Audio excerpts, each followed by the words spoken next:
Welcome back to Lead the Standard. I am Kelly Taylor, and today I am here with the very cheeky Jackie Stapleton in the background. We're exploring the topic that might just change how you think about your career. Why quality leadership is the career path you never knew that you needed. Today's episode is inspired by edition 78 of our newsletter, and the links to that are available in our show notes.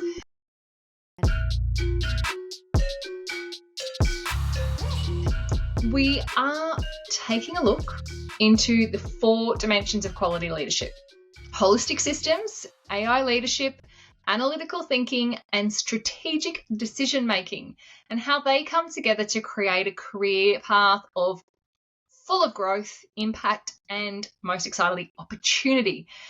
As I said, as always, I am joined by Jackie Stapleton, who is going to walk us through these elements about reshaping the role of quality professionals. Hello, Jackie. Thank you for having me again, Kelly. That's all right. I do question that some episodes. She's made it a goal today to make me laugh through as much of this as possible, and I refuse to do any retakes. So, Jackie, I actually love how this conversation moves from last week's quality leadership discussion, making it a little bit more about just ticking boxes and moving into creating real business value.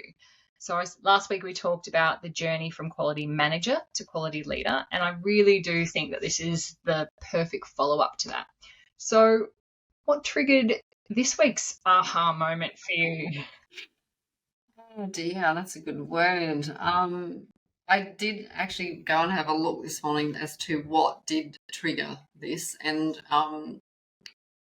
in my story, in whatever episode it was, edition 78, I think you said, yeah. I wrote a story there or referenced a few things, and I was actually having a giggle remembering back to a time where I probably overstepped the mark in a retailer environment. Yes. And I was actually sharing this with another lady in quality yesterday, and she does exactly the same as me. Like, we love snooping over the counter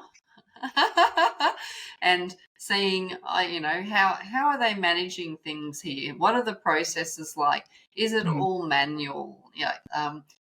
What software system do they use? Like, I love looking at what they use to record the sale and all of that sort of thing. And this was in particular, I think it was like a shoe store, just in a local shopping centre, and I was like hanging over the counter, and I remember, I think it was Isaac, said to me, "Mom, what are you doing?" Because I was just entrenched in reading all of their stuff over the counter. And, it sort of made me reflect on why my brain's like that. And actually I was talking and funny, I just remembered this then, and yesterday I was talking to another lady, Claire Joy, who's in the quality leadership space as well. And I told her that I was talking to my therapist and I told her how, I love talking to people about their businesses, and, I like learning about what they do and how they do it. And then I always seem to overstep the mark somehow and go, what would be really good if you did this, if you did this. And so my therapist said to me, possibly people might be getting insulted or be insulted by you doing that, because you're sort of insinuating that they don't know what they're doing. And she said, maybe, Jackie, you should just learn to share when you're asked. But because, and I'm not doing it because I think that they're not doing a good job, but how your brain works when it's in this space for so long, you just see all these things constantly, and you start wondering, why on earth are they doing it that way? It'd be so much easier if they did it this way. I'm going to help them. Yeah. So that's sort of what got my brain thinking, you know. It really is, I don't know. My husband jokes it's a superpower. You know, it's once you reach this stage in your brain, look, he might be being, you know, positive, or he could be being sarcastic. I don't know. Very supportive. Lee's not a sarcastic person at all. No, not at all. Not at all. Neither am I. But I suppose those stories sort of go to show, I guess, how that's a bit weird. Obsessive, I was going to say, and sort of entrenched in how you think and what you see. So that's really sort of how I started to explore this space and came up with that quality leadership career matrix more so. Yeah. So, yeah, that's the background. Did you want me to give you my short introduction to the matrix? Let's introduce this model. Okay. So, as Kelly said, we're going to introduce the quality leadership career matrix. So, thank you, Kelly, which illustrates 4, I suppose, dimensions or quadrants that are all sort of interconnected. And these 4, I believe, this is what I came up with, make quality leadership a lot more dynamic. And, of course, it supports your career, obviously, to become more rewarding. So it does have that traditional quality management sort of embedded within it. But, obviously, quality management has evolved past just that ticking some boxes and, you know, that control, that sort of thing. So that's why in the quadrants, I've got the holistic system view. I've got AI leadership. Don't be scared. Analytical thinking. So that's not to do with numbers. Strategic decision making as well.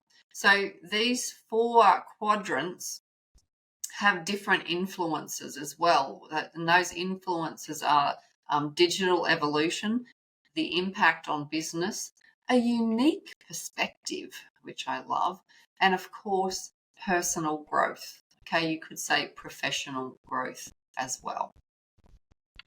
Yeah, I love this so much. That we can... It is a little bit different, I feel. It's a little bit sort of left field. Maybe we can be like quality futurists. It seems to be a big like, I know we've heard of futurist before, but there's I met a lady the other night who actually I used to audit 12 years ago, we discovered, but because we were both 12 years older, we didn't recognise each other. Funny that, we both got older. And she's a leadership futurist, which is interesting. So that's why I thought that probably scares me a little bit. It's sort of like having like a crystal ball, and there's some responsibility involved. I guess if you don't necessarily want. Yeah, I'd be scared of being wrong. No one's scared of being wrong. That's not a normal feeling to have. No, it's like if you're sort of like predicting the future. And I'd be scared that, you know, I was way off track or something like that. But you wouldn't want to mislead somebody. Yeah, I suppose it depends on. I do like that idea of it being quite narrow. Like, after all, I am doing a webinar on the 15th of January on 2025 trends. See show notes. See the notes. It's in the link will be in the notes. Thank you, Kelly. You're welcome. So we'll break down each of these quadrants, yeah? So the first quadrant in the quality leadership career matrix is the holistic system view. So I don't know. I'm terrible at remembering movies, but I do remember The Matrix, funny enough. And like, you remember in The Matrix, Neo starts seeing all those green numbers flying down the screen, and then everything comes together and makes sense. I'm going to be honest, I've Just not say watched yes. any of the Matrix movies. So it's kind of like that, but it's not to do with numbers. Obviously, we're talking business processes and systems. So this quadrant sits at the intersection of having that unique perspective and that digital evolution. So it's in the top left quadrant. It's really foundational, I guess, for quality leaders. And it's what makes quality leaders so valuable today, that holistic view. So I guess the big superpower with this holistic system view is understanding the links within the standard. And I talk about this a lot, Kelly. Yeah. If you're not looking at a clause individually, independently, when you're reading a clause, you've gotten to the point where you know, that's also mentioned in this clause, this clause, this clause. So if I knock it off here, it's actually going to cover these areas here. Like, you're looking at the system as a whole. Okay. And like, obviously you're not going to get here straight away. And that, as we talked about in last week's podcast, I think that started with education and moved up to credibility. And we even said then, didn't we, Kelly, that, well, that doesn't happen overnight. No. So that's why you said, well, this is a great next step, because once you've reached that certain point of application and improvement and learning, then you get to this holistic system view. You start seeing things that other people don't see. It's connecting the dots. It's like, having a puzzle in front of you and you can see where everything fits in. Yeah. It's interesting. I had a student ILT assessment this morning, and this was his light bulb moment. We were working through some of those scenarios, and he's been auditing for a while, but in a different space, I think is probably a good way to put that. And we always give different perspectives on how other people may or have interpreted these scenarios we present. And as I was doing that, I could see him go, oh my gosh, ping, like you could see the light bulbs come on, which was great. And he had just transitioned from that procedure by procedure viewpoint of this scenario or this incident, non-conformance, whatever that was, relates to this very specific requirement. In that case, it was a procedure. To, and this, and this. Oh, and now I can see how that links to this part of this procedure. Oh, that actually impact, like you could see him connecting all of those dots.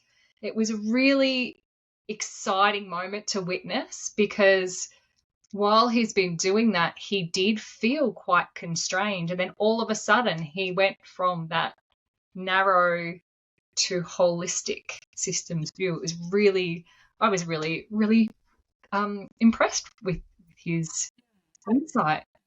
I think that does apply a lot. And I think maybe in last week's chat that we had, I think I used the analogy of learning to drive a manual car. Yeah. And as you were explaining that, it came top of mind again, because when we are learning something new, there's a lot to think about. Yeah. And then until some things become a lot more habitual, then we can take on more information, and then we can take on more. And I think that's when those links come together, because it's a lot to take in initially, and a lot to think about, isn't it? It's very manual, you could say. until things become apparent. Yeah. yeah. In the learning phase, it is very literal, and then you start to be able to see, as you start to apply, how that does broaden. So yes, yeah, he was taking it very literally, and then kind of went, actually, there's a little bit of scope for interpretation, or not necessarily interpretation, but further analysis. It doesn't have to be just this and this. Yeah. So like muscle memory, really, isn't it? Yeah. So I suppose, I don't want to scare people off, but everyone will go through that. But until you continue, like, start using it and then continue to use it, you'll get to this holistic system view and see it completely different to how you saw it, as a beginner. Yeah. And just learning what it means, and then how to apply it, and you're doing it individually. We sort of do this even with our virtual training, Kelly. Like, we have those scenarios, and that's exactly what we're running through today. Yeah, and it's just like, it's a training environment, so we're just encouraging them to look at the scenarios individually or independently, and then making decisions based on what their grading is. But in the real world, and this actually happened to me last week in an audit, I had 4 findings, and they were all against hazard identification.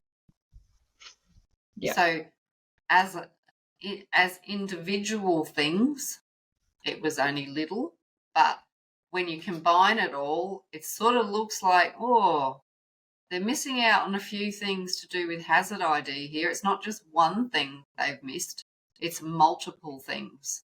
So it gives you a different picture, doesn't it? Yeah, and that's exactly the conversation we had today. Yeah. Again, not only did he have that moment of, okay, this particular scenario relates to multiple procedures, suddenly he could see, even though, as you said, we break them down into a very specific individual scenario, they are all interconnecting.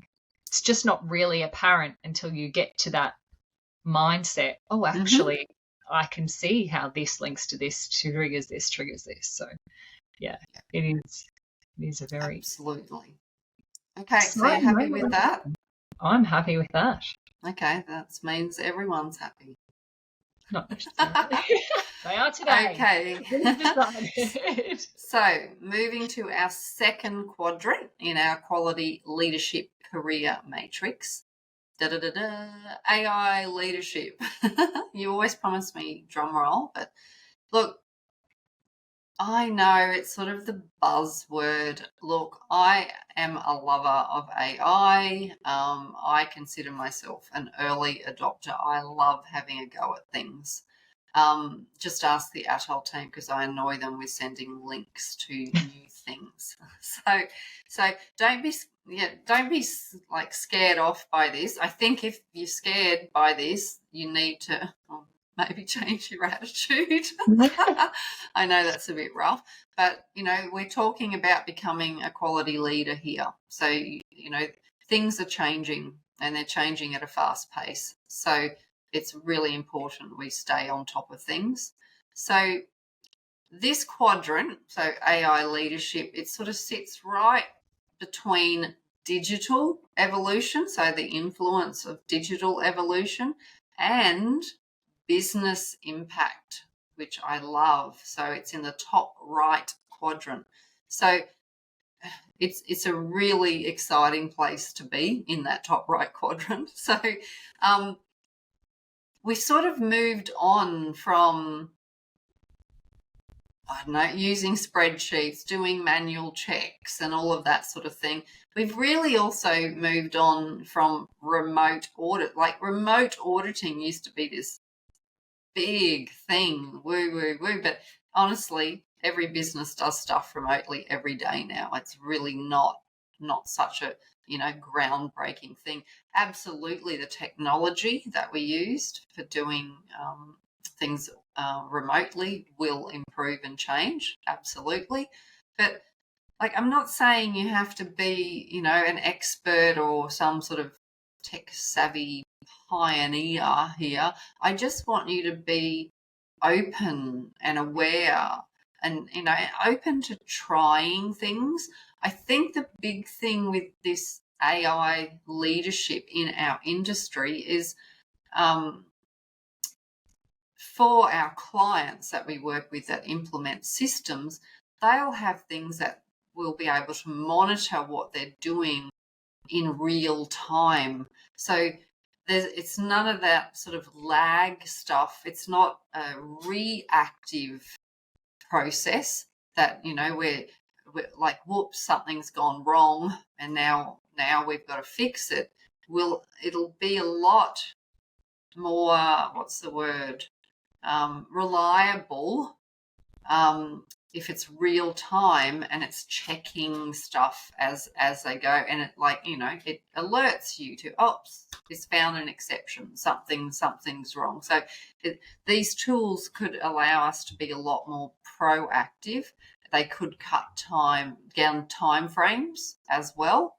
So I'm not saying as someone that works in this space that you need to know everything, but you just need to be open to learning and understanding what these tools are and how we use them as ISO professionals and how our clients use them.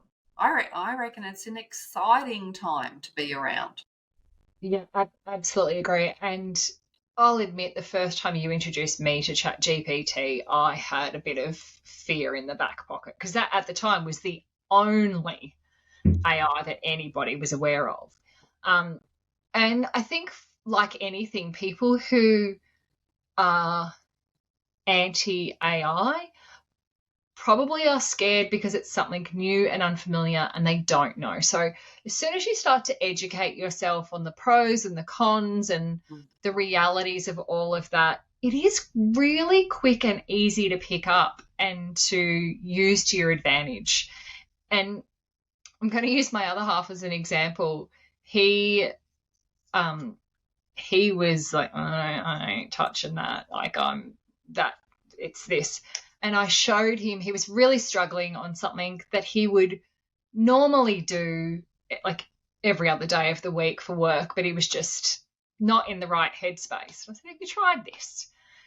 And he did it, and he was like, that's exactly the words I was trying to come out with, or that's exactly the thing that I wanted to learn about. And now he's coming to me and asking me, what tool do you use for this? Like, complete mind shift. And that's only been probably the last couple of months. Like, it's not over a long time frame, but he suddenly has seen how much, as you said, that time that it's saving him, that ability for him to cross-reference things. And full disclosure, he is also in the ISO auditing space, but in a different industry. So he's seeing that. His clients are doing all the things that you've just said. From a business perspective, the way things are changing, rapidly moving, is incredible. You, again, using that time example, we have a team member who we were trying to calculate their time in lieu because they'd done some overtime but hadn't actually formally recorded that. Two people did two things independently of each other, unaware that those were happening. One person went through a whole register and did the maths and created a spreadsheet. One person said, hey, ChatGPT, here's this de-identified chat stream over these periods of times. Can you tell me when this ID number checked in and out and tell me what their hours are? I can tell you who was quicker, and they both came out with the same result. So your clients are very likely going to be using similar systems. But again, we want to highlight that these are tools to help you make smarter decisions. They still need that human element and that sense check and that cross check. So I don't know how much more we can talk about this without really just going off on a complete tangent. I feel like that this needs its whole own series because there's so many places to look and change. And if you aren't on board with this, then you are going to be left behind. I'm actually going to use a different person's example. We have a team member who they have a couple of jobs. We are one of them. They are an incredibly talented person. But the other industries that they are working in are absolutely 100% at risk, threatened by the emergence of AI. If you ask particular people, they were scared. He was scared of this, and he admitted to us all as a team yesterday, this terrifies me, that this whole thing could make me redundant, but I've learned to embrace it, and I've learned new things, and I've learned new tricks, and now I know that if I embrace this, that's going to be what brings me forward in my career. Not saying I'm not going to do this and I'm going to do it my way. The way to move forward is to embrace it and use it to my advantage. Because otherwise you'll get left behind. I'm sorry. That's it. Yeah. That's you know, absolutely whether you like it or not. Yeah. It's I can understand that. I do like how you said that most of the platforms that we use, whether it's BYO, so external, or it's within the platforms we already use, you're spot on, Kelly. They are also simple. Like, I can figure it out. Like, that's sort of the benchmark. If Jackie can figure things out, anybody can figure it out. The ATOL team knows if Jackie says I can do it, too bad trying to get out of that. That's right. They better watch out. But when you said it, I thought, actually, that's probably why I don't get so frustrated with it and enjoy it and try new things, because most of them are really easy to figure out. Yeah. Yeah, they're very user-friendly. Yeah. Again, from both our perspective and customers. So we have Alto, who is our customer service AI on our website, who helps support potential customers and existing students when our humans are not available, whether that's outside of hours or they're with other clients, those sorts of things. Alto has taught us so much more about what our customers need, want, are curious about than our team asking them questions, because we can see these threads and see where it leads things.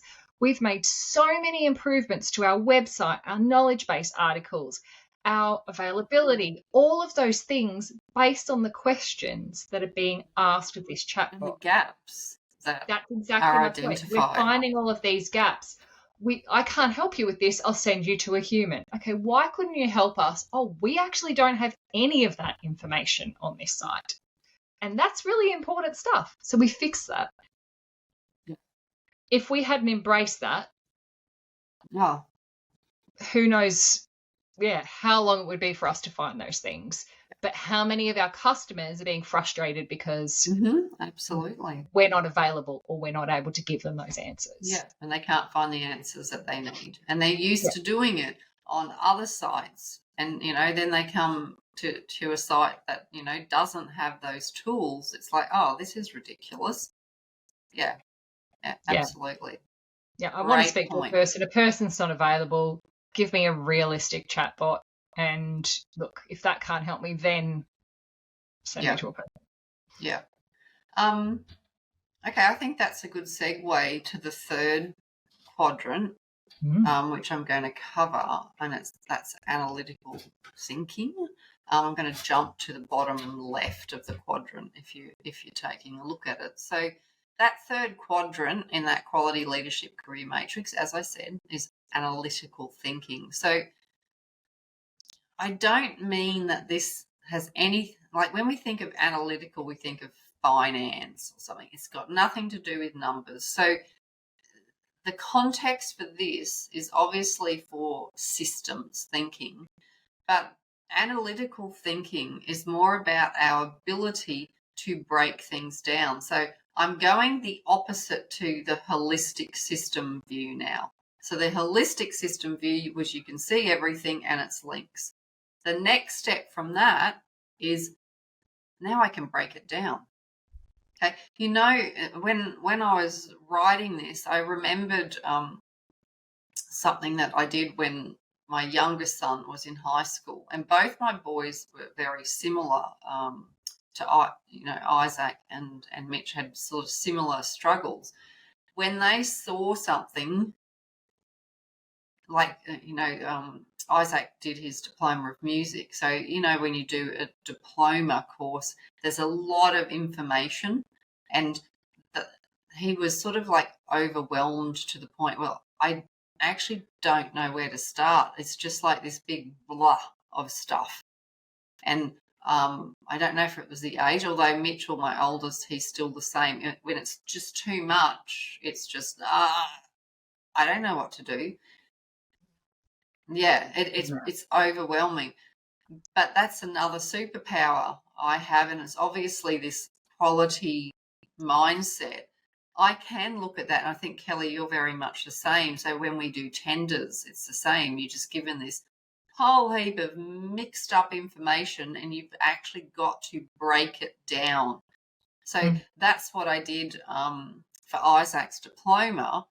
All I did was look at the requirements, and then I just broke it down into pieces. And then I go, okay, here's one piece, go and do that. So then all he had to do was focus on that. Okay, here's the second piece. So you do get this analytical thinking, this way of breaking things down. And I suppose it helps you then to become a problem solver. It helps you to identify gaps because you can break it down. It's sort of like, maybe it's like reverse engineering.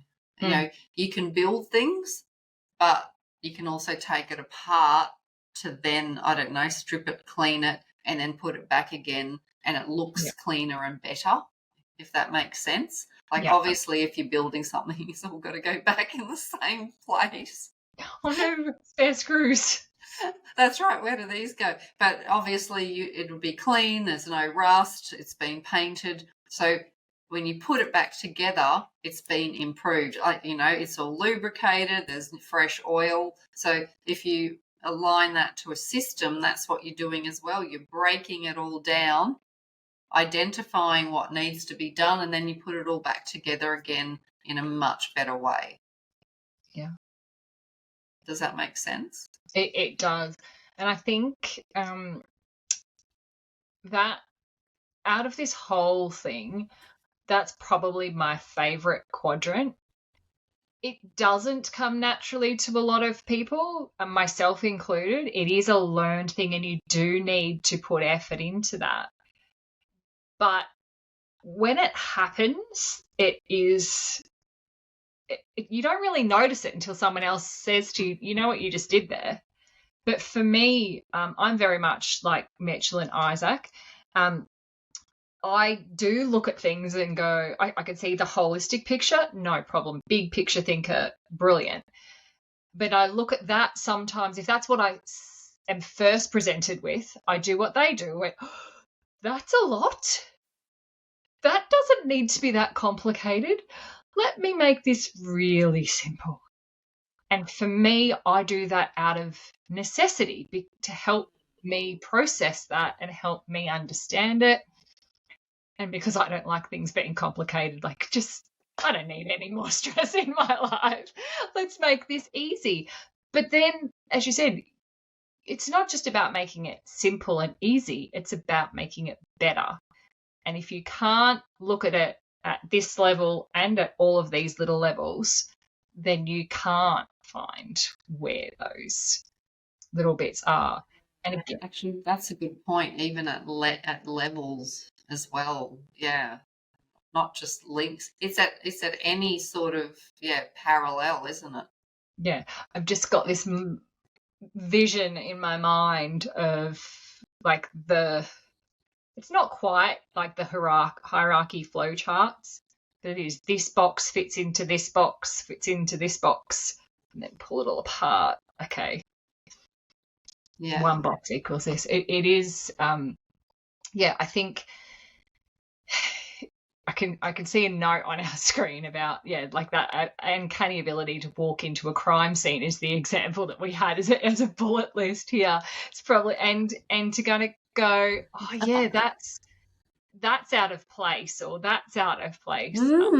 This is actually that's spot on, because I remember, again, when it was school holidays, and Isaac was at home. I think he was like 12 and I had to go to work, so he just stayed at home. And of course the rule was you don't leave home. Anyway, yeah.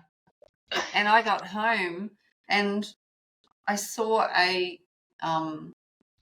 Subway napkin, from the sandwich shop, and I looked. I went, oh, there's a Subway napkin there. Anyway, didn't say anything, because the next day there was another Subway napkin, and I thought, okay, he's going during the day and he's going to Subway to get his lunch. And sure enough, I said, mate, have you been going to Subway? Why do you ask? I said, well, what's this? And he went, damn it, Mum. Like, so he knows that, like, he always jokes about that. It's like, if you're going to do something that Mum said you weren't allowed to do, make sure you cover it. You're right. You can pick up, it's like, that's weird. Why is that like that? Or that door's been opened, or the bed. Well, I did not make the bed like that this morning. Who else has slept in my bed? That's a whole different conversation. That's a different story. I won't go there. Funny. Yeah. But yeah, you're right. You're picking up little clues as you go along. Yeah. Okay. You ready for the last one? Let's do this. Okay. So the fourth and final quadrant in this quality leadership career matrix is, I like this, strategic decision making. So this is where it does get really exciting. That's what I said, I like this, because this is where that transformation comes. So this quadrant, it sits in the bottom right of the model, and it's at the intersection of business impact, love it, and your own personal or professional growth. So, of course, this is sort of where, the superheroes are born, essentially. And you do, like, you're all aware that if you're in the ISO management system space or quality space, the systems that we work with or support our clients with or employers with or teammates with is to align with the strategic direction of the business. So I'm going to combine them all now. If you have a holistic system view, if you have AI leadership, real-time monitoring, open, being aware, and you have your analytical thinking where you can look at that holistic view, break it down, pull it apart, identify the gaps for improvement, guess what you've got? You've got the ability to make decisions strategically because you've pulled all of those other three areas together.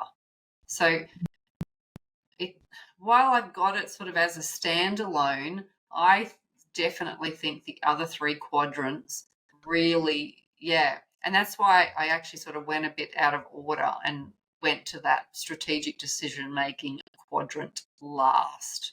So that's pretty cool, right, Kelly? Yeah, no, I agree. It's you can't start with a strategy without really understanding all of the other things. You can try, but I would commend very highly anyone who actually succeeded starting there and actioning that without any of the other, definitely holistic and analytical. Mm-hmm. AI is a bonus feature. Yeah. But if you are successfully implementing a strategy without applying a holistic analytical view, you have your own little superpower in my mind. Yeah, it is really important to have all of that information, and access it and use it and see it how it fits together and break it down into how each part of the bigger picture is going to impact the strategy and when that's going to play out and how this part impacts this part, which leads to this part. Sorry to everyone listening who's missing my interpretive dance moves tonight. But yeah, I think this one really excites me as well. That's why I'm in this job. But yeah. And I think what you're saying as well, I could probably update the model, to be honest, now that we've talked it out. We could actually have like a cyclical we could have a cyclical element to it. Because, you know, even if we do make some like decisions based on, you know, like that strategic decision making, and those decisions don't actually impact or improve the outcome, well, we are actually going to come back to that holistic system view and that analytical thinking to then come up with a different decision, right? So, yeah, and it could be supported by that AI leadership and understanding. So it does all sort of work together in a cyclical process as well, not just standalone that particular strategic decision-making quadrant. Yeah. Yeah. I just had a potentially embarrassing but delayed aha moment. I know that this is coming out in the new year, but we're recording it at the end of the year. That's my takeaway. Every single episode that we have recorded this year, and there's 30 odd of them, everything we've talked about. How have I lasted that long with you? Yeah, I know. 30 odd hours of us. Jeez. Everything we've talked about has always been cyclical. Not once have we talked about something that doesn't have an element of continual improvement or growth, whether that's personal, professional, business, anything. Everything in this space, ISO, management systems, business, has that cyclical approach. And as soon as you stop that cycle, that's when things start to fall apart. You stand still. The system stands still. Your growth stands still. Yeah. Even though sometimes you're tired, like I am right now, and my brain really hurts. Even though that happens sometimes, you do need that sort of downtime as well. That, you know, you do need to go off the rails a little bit to pull you back in and improve. And, you know, it does always happen. And as you said, we're recording this leading into Christmas, so it's been absolutely heckers. So I have my plan for 2025, and that's that continual improvement cycle I've picked up. What are you doing, Jackie? This is a mess. And then let's start fresh after we've had a break. Yeah. So what you've just said to me then is all of those things, like the personal improvement. As you're saying that, I'm walking around this, I've got the diagram up in front of me. We've both looked at this, gone, 2024, here's our holistic view. This is what that looked like. This is what we've achieved personally, professionally, the business, individually, all of those sorts of things. We've looked at, okay, what didn't go to plan, in what spaces, why didn't that go to plan, what new things can we apply? There's our analytical thinking. Okay, how can we make this better without having to add extra resources, time? Oh, there's my AI leadership. Yeah. Here's my 2025 strategy. Yes, that's really. You're welcome. Very That's clever, my one and only Moment of brilliance. Yeah. I'm on a high. That is interesting because, I built that and applied it to a management system. But again, and this is what you and I have discovered over the years, any of these sort of models or formulas you can pick up into your everyday life as well. It really does apply. Okay. Yep. See, the career path you never knew you needed. Exactly. Because I think, this was about, realizing, okay, what are the side effects of this of this career? Like, you can see you become crazy, like Kelly and I, and you see things that other people don't see. You can see it from the helicopter view. You can see it from breaking it down view. You have an open mind and awareness of new things. You have that growth mindset, and then you can pull it all apart and start from scratch and go, okay, this is the new improved model. Let's have a crack at this. Yeah. It really is a unique opportunity and insight to so many things that a lot of people don't have the opportunity to have exposure to. Absolutely. Okay, well, that wraps that up. So as a quick wrap up, I know I sort of gave my own language view there, but specifically for the quality leadership career matrix, there's 4 areas. There's the holistic system view, the AI leadership, then I go to the analytical thinking, and then that's the last quadrant is the strategic decision making. And so remembering those 4 quadrants all have different influences as well, depending on which quadrant you're at, and that includes digital evolution, business impact, absolutely, your own unique perspective, as well as your own personal or maybe professional growth.